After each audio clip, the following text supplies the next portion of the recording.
Welcome to our tutorial on conditional reactive effects with Vue.js. In today's video, we're going to take a deep dive into a reactive programming pattern using Vue's reactivity system.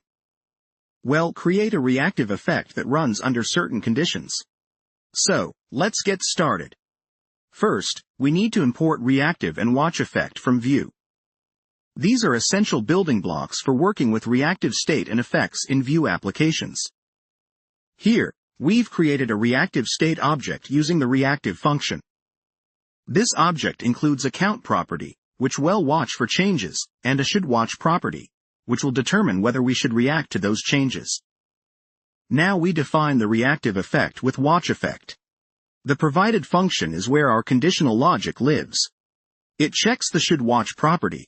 If it's true, the effect logs the current count to the console. Otherwise, it does nothing. But what happens when count or should watch changes?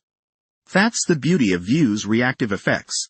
They automatically track the reactive properties accessed within them, and rerun whenever those properties change.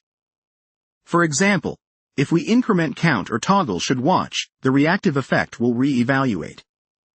However, since we added a condition, it will only log the new count when should watch is true. This pattern is very powerful in building complex applications where you want to execute some code in reaction to state changes, but only under specific conditions.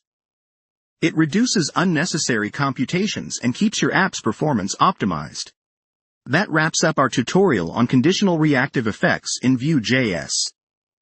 We hope you now have a better understanding of conditional reactivity and how to use it in your Vue applications. Thanks for watching, and happy coding!